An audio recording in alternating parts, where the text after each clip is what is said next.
You're welcome to another edition of Sports Updates Ghana, and coming up in this edition, we are building up to Ghana's game against Nigeria in the 2022 FIFA World Cup playoffs, which will be played between March 25th and March 29th. Well, Nigerian head coach Augustine Aguavoin has been speaking and has described the game against Ghana as a tough and a tight one. Well, the NFF president Amaju Pinnick was also in Ghana over the weekend. I'll be telling you why, as well as some players that Nigeria have been chasing, and we'll focus more on Nigerian football in this episode because the Ghanaian technical team have decided to work behind closed doors, so I don't have much on them. So as usual, if today is your first time, please subscribe to the channel, like, share, and don't forget to leave a comment. So quickly, let's settle for the details. And Nigeria's head coach Augustine Aguavoin has described their game against Ghana as one which will be very tight and tough, because the game against Ghana is one that has always been tough for Nigeria to face, because the two sides have met on 49 occasions, and out of that 49 occasions, Ghana has gained majority of the wins with 21 and 10 ending, 18 ending in draws, and 10 by way of victories for Nigeria. So Augustine Aguavoin says that although he's looking up to that match, well, he anticipates a tough and a tight one, and he was interviewed by one Ghanaian website, and this was what he had to say concerning the game. He said that it's going to be very tough game and a tight one as well. We have a lot of mutual respect for one another, and when Ghana play Nigeria, Nigeria play Ghana, it's always tough, it's always tight. But you see, it's going to boil down to we trying to go there. We will play everything we can and try to win the game. In fact, both games. But no disrespect, because Ghana is a very strong side individually and collectively. We will just go and fight and try to win the game. That's what Augustine Aguavoin told GhanaSportsPage.com. So that's the interview that Augustine Aguavoin, Nigeria's coach, had with a Ghanaian website in Ghana concerning the game against Nigeria. Well, the Nigerians have set a date to open camp for their players. You know, the match will be played on the 25th of March. Well, the Nigerians have informed their players, that their football authorities have informed their players that, well, ahead of that match, we anticipate that you guys should arrive in camp on the 21st of March. That is when the Nigerians are opening camp. Well, to date, we don't know when the Black Stars are going to open camp, because the technical team have decided to keep their work behind closed doors, so not a lot has been heard of them. But I know the GFA will bring it to the fore, and when they bring it to the fore, I'll make you aware of that. But the Nigerian team will be opening camp on the 21st of March, and once they open camp as well,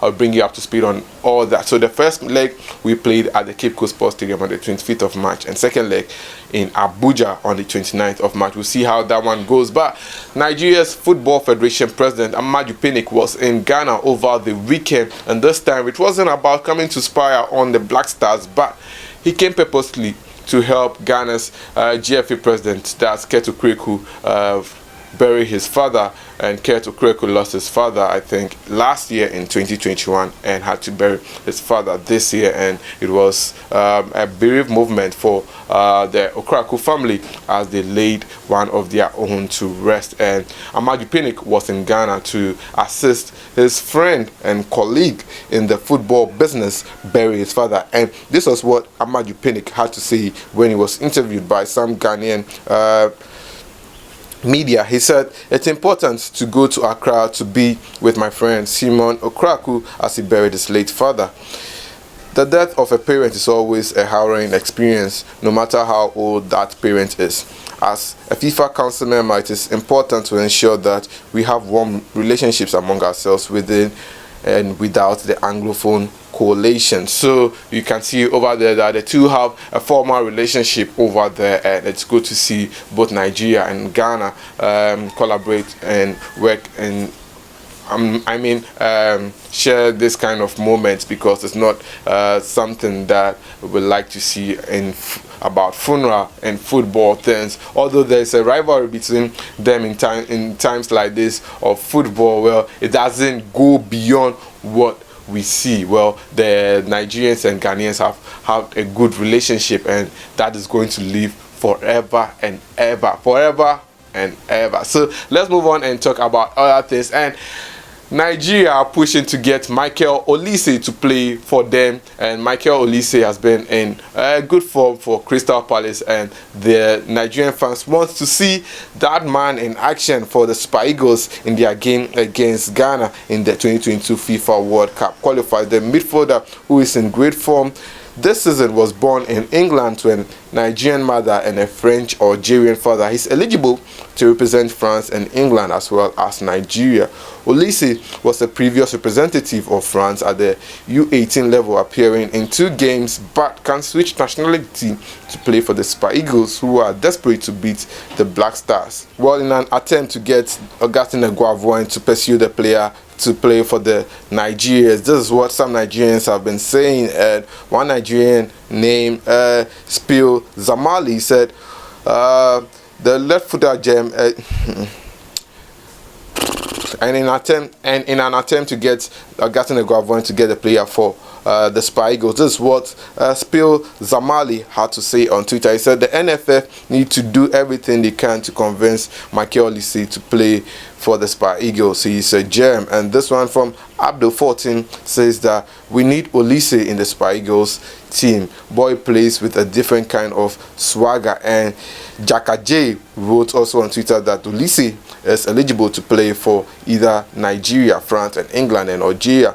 He is yet to feature in a senior national team. If NFF show seriousness, they can get him to play for Super Eagles in the World Cup. This is the time to lobby for this player, and goes on and on. And this one also says that we hope we get to bring Olise of Crystal Palace to the Super Eagles. The guy is a certified baller. So this is one of the players that Nigeria are pushing for. And lastly, to another player that Nigerians want to see in action after getting Ademola Lookman to switch nationality, the Super Eagles of Nigeria have turned their focus on another Crystal Palace midfielder, that's Eberechi Eze. The Super Eagles of Nigeria believe that getting Eze to star for the team in their match against the Black Stars of Ghana will help their chances. Samson Siasia, a former coach of the Super Eagles, has tasked the current coach Augustin Eguavoen to make most of getting Eze to play for Nigeria, and is quoted to have said that we don't have a number 10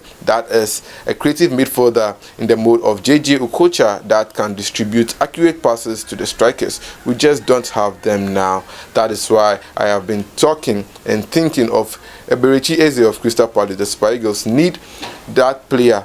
He could be the next Okocha if we invite him. That is what the former coach of Nigeria had to tell Augustin Eguavoen when he was interviewed about why he wants Eberechi Eze to play for the Super Eagles. So that's all I have for you in the build-up to Ghana's game against Nigeria. I'll be coming your way with some more exciting episodes on that game that we are looking forward to. Well, my name is Joseph Adamafiu. Thanks for watching.